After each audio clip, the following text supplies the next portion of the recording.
a fantastic opportunity for you guys as I'm joined right now with the amazing esports commentator Max Man.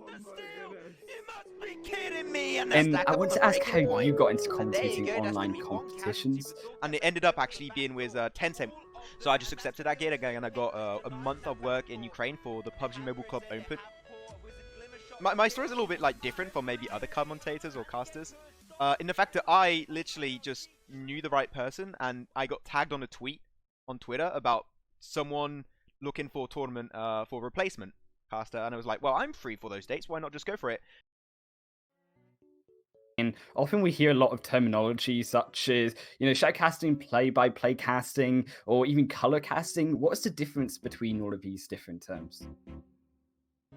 The two main ones you're going to hear about the most is like play-by-play casting and color casting, the one you just talked about. The play-by-play caster is the one that's going to try and describe what is happening during fights, assist the fight, and explain what is currently happening, and make the big moves stand out to the audience so they understand what is happening in the team fights. Because to some people that maybe don't know the game, it seems a little bit messy. They don't really know what's happening, what's the outcome, and what's happening on their screen. They have no idea. And that's the role of the play-by-play caster, is to kind of explain what's happening in the team fight and try and make the fast action fights go a little bit slower by explaining what's happening. And then you've got color caster, and the objective of a color caster is to add like a little bit of depth, a little bit of color to the casting, and explain the strategy, the thought process of some specific players or teams, and just make it a little bit easier to understand for the players. In your opinion, actually, how difficult is shoutcasting? And how can listeners start shoutcasting themselves? People say, oh, it's easy, you're talking about video games. Sure, but like it's not maybe the hardest job when you're just starting out and you don't have a lot of knowledge. But like when you go to the top casters like Spongy, Medivedi from LEC of League of Legends, those casters put so many like years of work into their craft just so they can be just the best they can. It depends on what level of casting you're aiming to achieve and to be at. But if you want to be one of the best casters, you easily got to put the time in it, because otherwise you won't go anywhere. How many levels are there for a regular caster who's just starting out? You got community-based casters or community-based like pro players. You got also semi-pros and professionals. You start from a community-based caster, then you climb up to like gigs where you get paid. You got even maybe a few LAN events coming up, like left and right.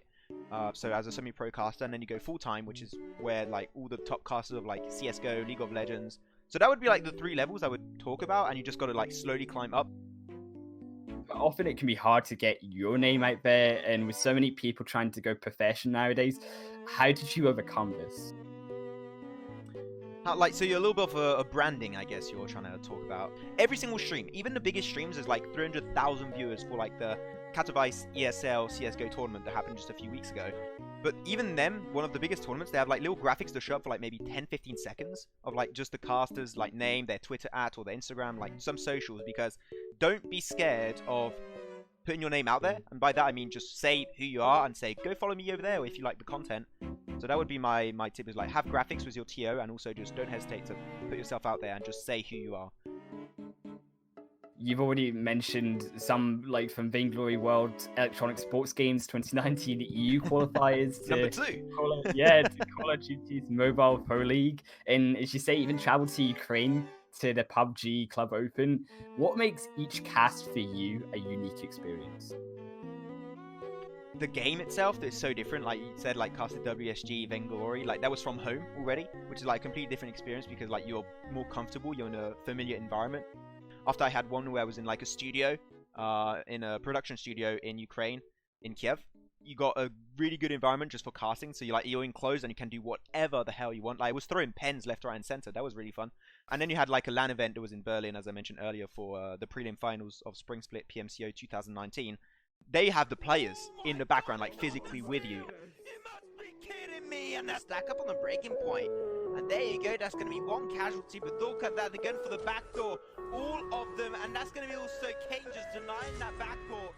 And they have Grizzend, they have Port, Wizard Glimmer shots, and here it is, they're going for the end game. Can they get first stop by the likes of NRG? As PC esports grows bigger and mobile esports grows bigger, and Newzoo even reporting an estimated 1.7 billion in esports revenues for 2021.